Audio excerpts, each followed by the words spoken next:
Baker Mayfield is in the driver's seat to be the Buccaneers' starting quarterback, and it may just be the best free agent quarterback signing in the league this year. That and more on today's episode of Locked On Bucs. Your daily Tampa Bay Buccaneers podcast, part of the Locked On Podcast Network, your team every day.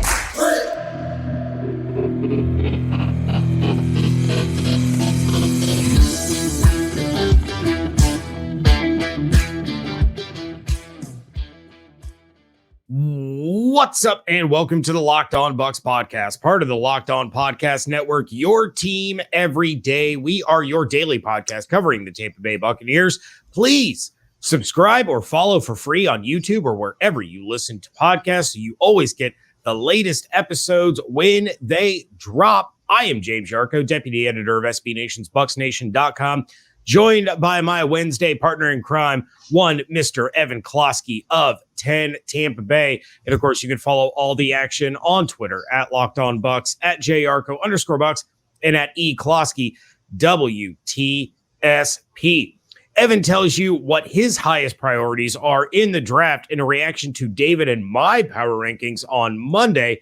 That's coming up a little bit later. But first, we need to talk about Baker Mayfield because 2 weeks in a row, we talked about Lamar Jackson. That didn't work out. Yeah, how did that go?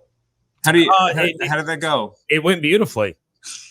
There are things that transpired, but this is the first time you've been on the show since the signing of Baker Mayfield, and he's most likely the Buccaneers' starting quarterback in the upcoming season. So David spoke about Baker's meeting with the media on yesterday's episode, but since this is the first opportunity you've had to react to the news, when he spoke to the media on Monday, Baker pointed out that last season didn't humble him. He's still a confident player. He pointed out that last year he didn't arrive to the Panthers until training camp, which I continuously said leading up to the free agent period that I don't really think he got a fair shake in Carolina, and I don't think that's being soft on the situation, but he, now he gets the full offseason to prepare, to get to know the team. He also kept calling back to the full offseason he had in 2020 when he ended up with 26 touchdowns and 8 interceptions. The Browns went 11-5, won their first playoff game since 1994.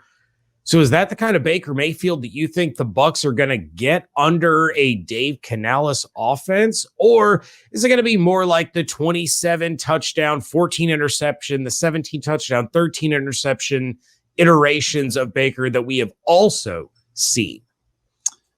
Yeah, I mean, I would be I'm right there in the middle, okay? Because on one hand, to say that Baker is going to suck, I would say, stop being, pessimistic. Like, come on, can we give the guy a shot? Like, as you mentioned, he had a significant injury his last year in Cleveland. He then spent the entire offseason, Carolina, LA Rams. He hasn't been settled into an offseason program in a while. But to say that I'm like, yo, Baker's the next Geno, this is the reclamation project, I just don't know if I'm there. I made the comparison on air the other night. This very well could be the Ryan Fitzpatrick, Jameis Winston type situation where, if you remember, the Bucs went out to a 2-0 start, or 3 whatever, they 2-0, 3-0, whatever it was with Fitzpatrick. We all went crazy. The town was buying beards and Fitzmagical. Oh my God, it was a tremendous time in our lives. But then after the first month, the magic wore off, and all of a sudden we get Jameis again, and we throw him into the fire, and we start playing back and forth the rest of the season. I can totally see Baker getting inserted into a new look offense that people can look at Seattle, but they don't really know what Dave Canales is going to do. I thought it was very interesting what Baker said with Canales, talking to him briefly, he is a guy who's going to mold the offense with the talent, not force feed the offense his playbook. So to me, those are always the best coaches. Yes. Right? There are coaches who say, this is my system, this is how we're going to run it. And then there are guys who realize this is what I got, and I gotta figure out how to make the pieces work. You see it all the time in college football. Those coaches who figure it out with the pieces they have, they emerge onto bigger and better things in the profession. But kind of going back to your question, I am cautiously optimistic. I don't think that Baker is going to be this fantastic thing. I also think that he has tremendous value at what the Bucs got. Not only like monetarily wise, it's a 1-year deal.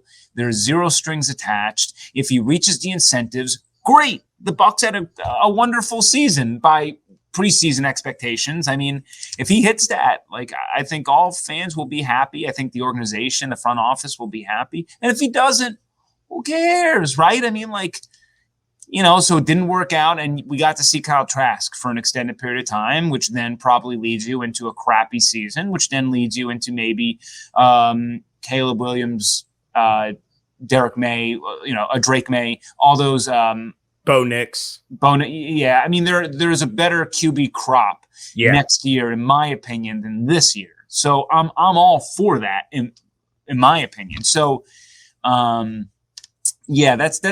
that's kind of how I feel about the Baker situation.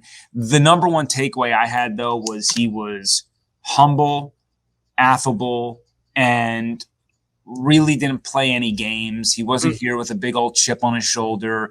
He says that he's grown up a lot. If you think he's still the same 23-year-old that came out of Oklahoma, then you haven't been following him much.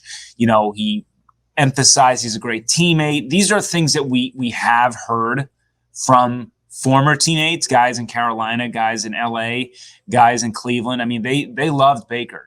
I don't think he's the antics kind of guy. And I would go to anybody out there who still thinks that, imagine you as a 22, 23-year-old, and then imagine you as a 27, 28, 29-year-old, and think about the growth that you did as an individual during that time period. I think that's kind of where everything turns, going from college to real life and whatnot. So the everything remains to be seen, but Baker Mayfield almost certainly will be the day one starter, and Todd Bowles will almost certainly have a tight leash on him, because they will throw Kyle Trask into the fire to see what he can do if Baker isn't performing up to snuff in the first handful of games.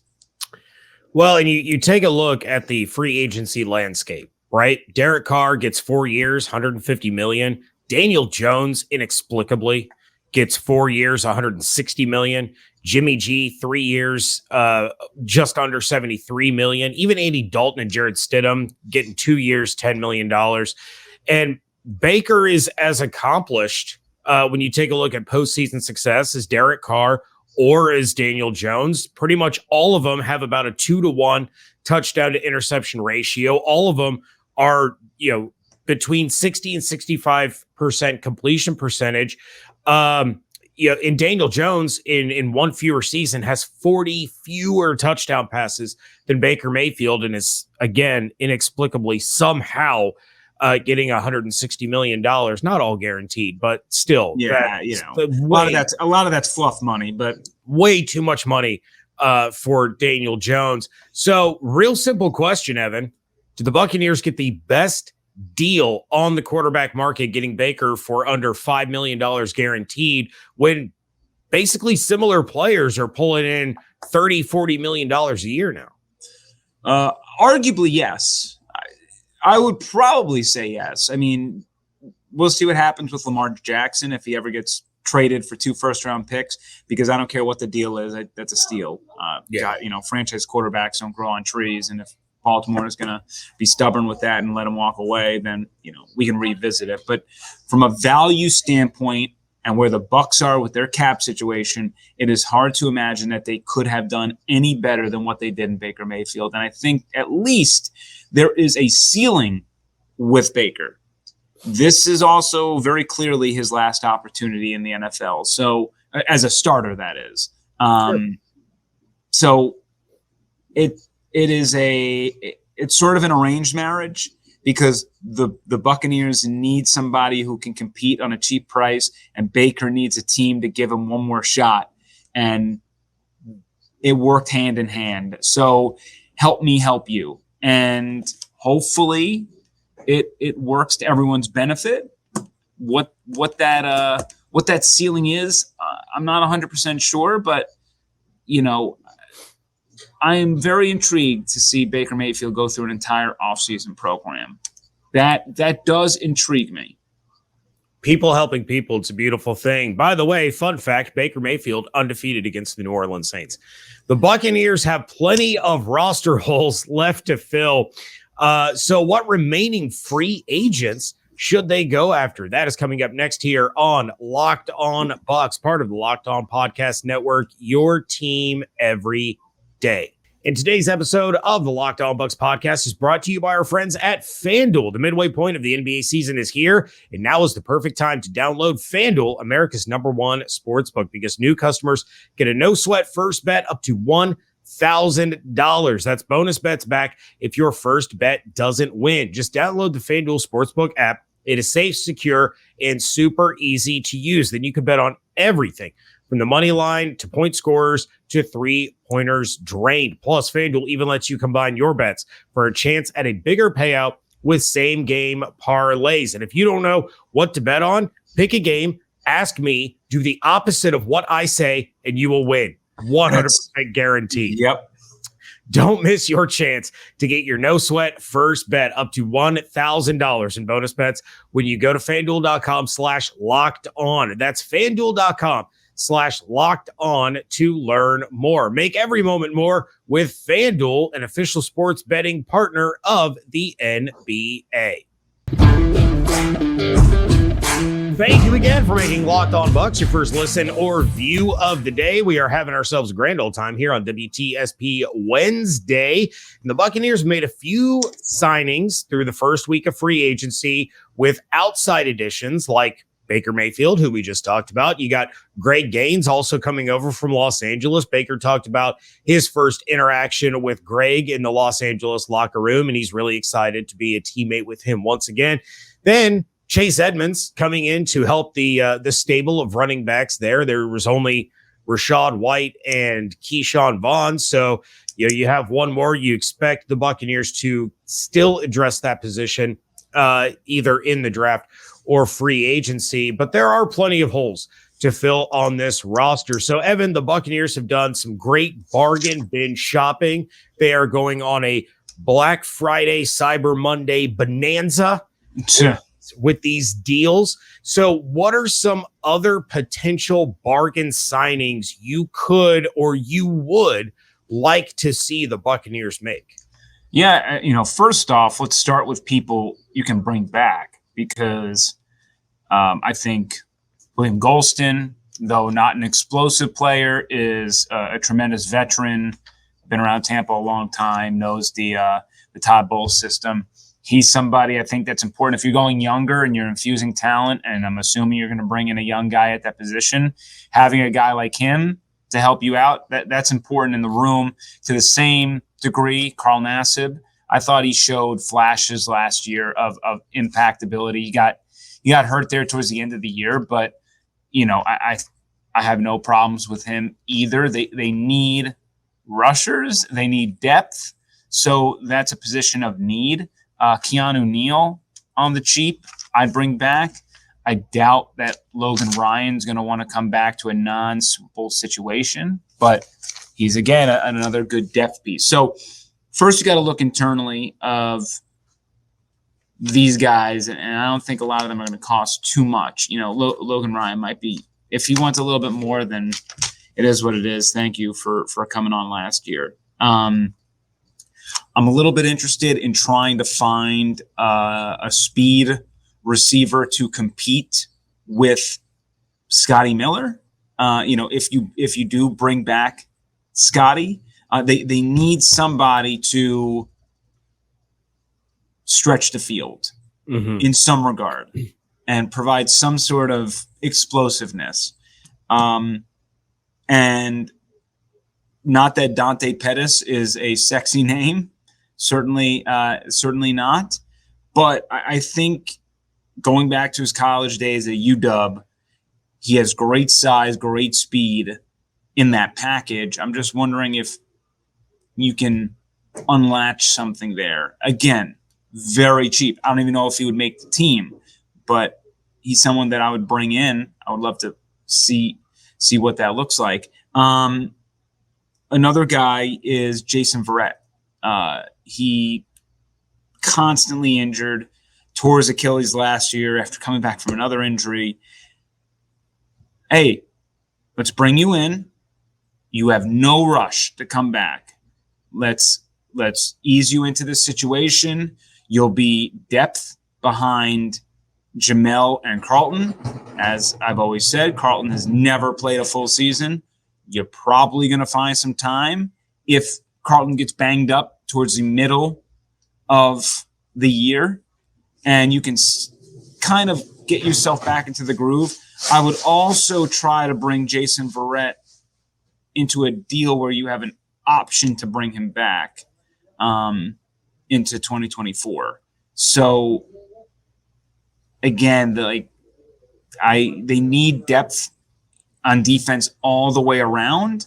So I'm just curious if there's ways to say, hey, let's bring you in on a rebuilding year, get you into good shape, and try to maybe get a cheap year in 2024 out of him, providing depth again, and maybe you got something there. Maybe, you can work out a thing where he has no pressure to necessarily rush back to the field. My last options, and these aren't necessarily bargain shopping, but I want to throw it out there. If this team is truly committed to winning now, like they say they are, in just in a different way, what is going on with Jadeveon Clowney? How much is he going to cost? Because they need somebody who can put pressure on the quarterback. And Shaq Barrett, coming back from a torn Achilles as well, he says that he's going to be ready game one, but will he be ready? Like Chris Godwin was ready game one. Mm-hmm. He wasn't Chris Godwin for a while. No. And he wasn't really Chris Godwin all of last season, at least in terms of separation. I mean, the guy caught a lot of balls, but some analytical stats were not in his favor. So I think, I'm excited for Chris to get a full off season. But Clowney, we're bringing Baker in on a prove it deal. We'll bring you on a prove it deal with incentives. And, here's, I think he made $10 million guaranteed last year. We'll give you $5 million guaranteed with the ability to earn another $4 million in incentives. Another, even if you went up to $5 million, and some of the earning that would be tough. But, that would be something to consider for a team that struggles to get sacks. He's an imposing figure. His motor runs very hot and cold. There's a reason why a talented player like him is bounced around a little bit. I don't know how great he is or how much love he has for the game. I think has always been the knock for him. I haven't covered him, so I can't really comment on that. I'm just reading the tea leaves of not bringing him back. The Texans didn't really try to bring him back. So just a thought. Chris Wormley is another thought. Just again, to provide some more beef on the defensive line. He might be a little bit too pricey, but just worth a call. And then somebody, if you wanted to maybe work out, if you couldn't find anyone in the draft, or you want to step away from it in the draft this year and try to finagle some funds to make it happen, offering Frank Clark a 2-year, $25 million contract. I don't hate that. To, again, provide some thunder off the edge. Because Shaq, I understand you're paying Shaq a lot of money. You want to give Joe Tryon-Shanka a lot of time either. First off, you need to cycle these players in and out. There's no way that Shaq is going to be able to log like 70% snaps this season. It's going to be by the end of the season, hopefully. But like he's really going to be like probably like 20, 30, 40, and that's going to be like a long progression. So these are guys that you have to consider. And let's say that Shaq Barrett isn't himself. Frank Clark could be insurance next year if you need to possibly go in a different direction, take a hit, and maybe you find Frank to be a little bit, less of a payment, even though you're going to lose money regardless on the deal. He's just a guy that I like, and I don't think the Buccaneers can be successful at all without adding anyone to the edges who can frickin' get to the QB without Bowles having to expose his entire secondary because he's got to send everyone on a blitz. Like, we all want to yell at Bowles for the 3rd and longs, but like for him to get pressure, he's got to take a risk. And I don't necessarily blame him a lot of the times for that. So, they can try and draft it.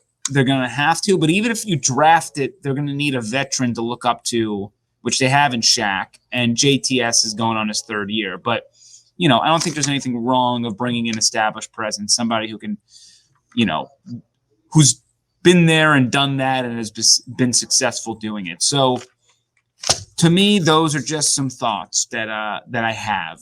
Not necessarily at the bottom of the barrel, but some key pieces I think would help this team and really allow them to kind of hone in on what they're looking for in the draft. Yeah, and I mean, we've talked about it numerous times on this show, how good Jason Light and John Spytek and Mike Greenberg are at working the cap, manipulating the cap, and there's still, especially at edge, there are still some really, really solid players floating out there. I realize free agency's kind of slowed down a little bit, but you mentioned Frank Clark. You still got Leonard Floyd out there. You got Bud Dupree out there. You got Jadeveon Clowney that you talked about. You got Robert Quinn, Yannick Ngakoue. So you have guys out there that if you sign them to 2 or 3 years, maybe it's less upfront with incentives, and then you're giving them a little bit more on the back end, which, as Cam Jordan illustrated, a lot of guys like that. They like that security, that insurance, that it's not going to be 1 year and then they're cut, even though they got 2 years left on the deal kind of thing. So still plenty of options out there. And of course, coming up in a month, we got the NFL draft, and Evan is going to tell you why David and my rankings of positions of need in the upcoming draft was a thing of pure genius. Coming up in just a moment here on Locked On Bucs. Today's episode of Locked On Bucs is brought to you by Ultimate Football GM. If you've ever thought you'd make a good GM, you got to give this game a try, and be forewarned, it's not as easy as you might think to create a dynasty. When you play Ultimate Football GM, you get to control and manage every strategic aspect of your team as you play through seasons and lead your team to glory to build a historic dynasty. And the best part is you do it your way. I prefer a 3-4 base defense and a vertical attacking offense, so I set out to build my coaching staff, but I found out quickly that not all 3-4 coaches are built the same, and I had to fire a couple of guys. But in the end, Ultimate Football GM is fun. It's engaging. It updates regularly with new features and can be played literally everywhere. Wi-Fi, data signal, airplane mode. You can still be the Ultimate Football GM. So you all have been killing the mock draft submissions. We want to see your football dynasties as well. Show us your first pick, your best record, and if you win the championship, definitely let us know so that we can pick your brain for ideas to basically steal, because the NFL is a copycat league. It is. Make sure to use your free 100% boost, because Locked On Bucs listeners get a 100% free boost to their franchise when using the promo code Locked On. That's all one word, all caps, in the game store. Locked On, all caps, all one word. So make sure to check it out today. To download the game, just visit ultimate-gm.com or look it up in the app stores. That's ultimate-gm.com. Ultimate Football GM. Start your dynasty today. Wrapping things up here on a beautiful WTSP Wednesday edition of the Locked On Bucs podcast. And David and I, going back to Mock Draft Monday, if you haven't listened to that episode, go do that, because we show you the difference between drafting best player available and drafting for positional need. And those are two very different outcomes. So make sure you check that out. But we went through and we did a power ranking of our top 5 needs for the Buccaneers to address in the upcoming draft. Now, full disclosure, we actually did a top 10 list, and then we whittled it down to 5 for the show. But at number 1, we had safety, then offensive tackle, defensive end, interior offensive line, and then corner rounded out our top 5. So I'm curious, Evan, to hear you flood us with compliments and praise for our genius power ranking list here of what the Buccaneers need to focus on in the draft. Say that one more time. Oh, we went safety, offensive tackle, defensive end, interior offensive line, and cornerback as our top 5. Okay, I kind of disagree on the interior offensive line. Look, you have Gedeke, Hainsey, Walton, Leverett. Like there's a lot of guys to give playing time to, and I think that's what the Bucs want to do this year is figure out who's a keeper, who's not. So I don't think that's a need. It could be a want, but if I were to grab a need, it would be tackle. I think that's with you moving on from Donovan Smith and probably swinging Tristan Wirfs over to the other side. I know there's the thought of bringing Gedeke to right tackle now. Right. And then, of course, you have Jensen in the middle, and then Hainsey and Leverett. I would say maybe Aaron Stinney if he's Stinney, exactly. So I don't think they're that. So I'm not saying that you shouldn't maybe draft one in a later round. I just don't think it's a top 5 for me. Like they've invested pretty heavily. Probably next year after you kind of figure out what's going on with these players, then you probably got to jump back into the fray for another interior offensive lineman. So I would say it's maybe a year too early. But I do agree that offensive tackle is up there for me now. I think they need another defensive lineman. You know, you can say defensive end. And that's what we're referring to. We're not talking about the edge rushers. We're talking about the 3-4 D. Yeah. So that, yes, exactly. That is probably number 1 on my list. I can't tell you how many Todd Bowles press conferences I've listened to about how, or Bruce Arians when he was head coach, they need more speed on the line. They need more speed on the line. They need more speed on the line. And that comes from the interior, right?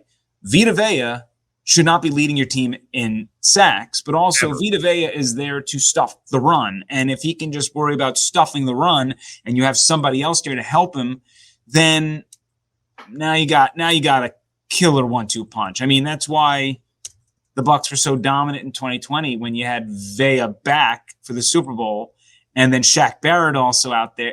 I mean, when you have that threat, it just things change. So, you know, and you had Sue, who was also incredible. Right.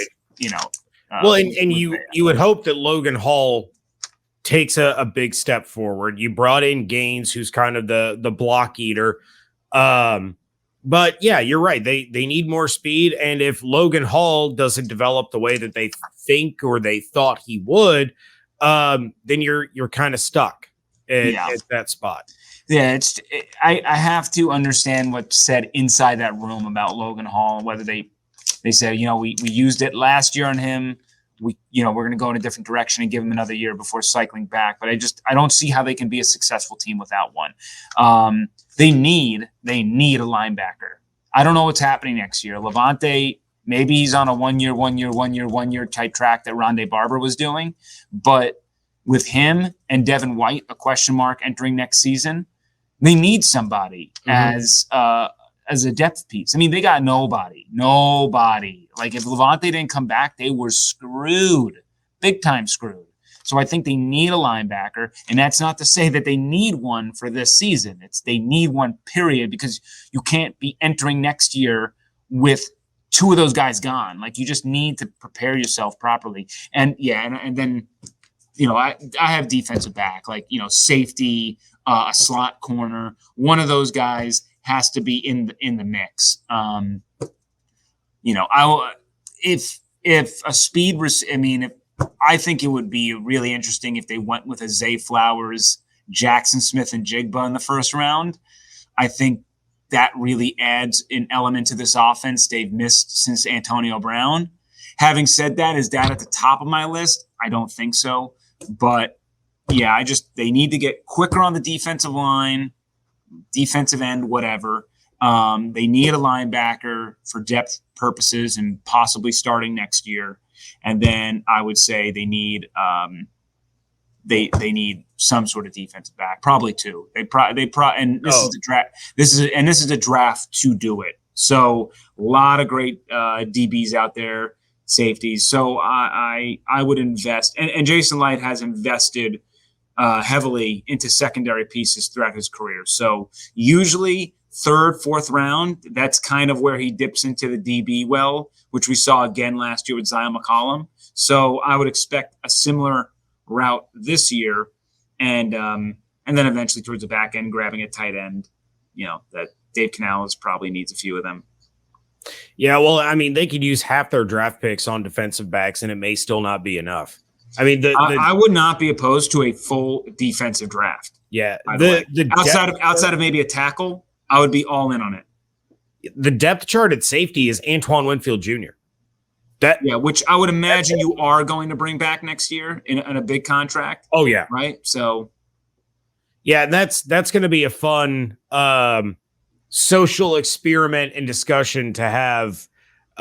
Maybe sometime before this season starts, or maybe heading into the next offseason, is if you got to pick one, are you paying Antoine or are you paying Devin? We're not going to get into that debate today because we are out of time, but it is some food for thought, and it may be a question that the Buccaneers have to ask themselves. But that is going to do it for this episode. We want to thank you all for making Locked On Bucs your first listen every single day. David and I will be back tomorrow at some point because hockey happens, and I no longer have Thursdays off. I have Tuesday episodes off. So David and I will be back tomorrow to discuss more of this insanity that we call the NFL offseason. But you need to make your second listen Locked On NFL Scouting with the Draft Dudes. From free agency to the draft, salary cap management, and more. Join NFL experts Kyle Krabs and Joe Marino as they take you through what it's like to build a successful NFL franchise every Monday through Friday. Find Locked On NFL Scouting with the Draft Dudes wherever you get your podcasts and on YouTube. Part of the Locked On Podcast Network, your team every day. Check out everything I'm doing over at BucsNation.com. Check out everything that Evan is doing on 10 Tampa Bay and at 10TampaBay.com. And of course, as always, you can send us your mock drafts, your questions, your topic ideas, your thoughts, fears, hopes, dreams, and Baker Mayfield insurance commercial pitches to the email lockedonbuckspodcast@gmail.com, or slide into the DMs on Twitter at LockedOnBucks. And then, of course, follow me at jarco_Bucks. Follow Evan at eklosky WTSP. Hope you all have an absolutely outstanding day. Stay safe, stay healthy, fire the cannons. And we thank you so much for joining us right here at Locked On Bucs.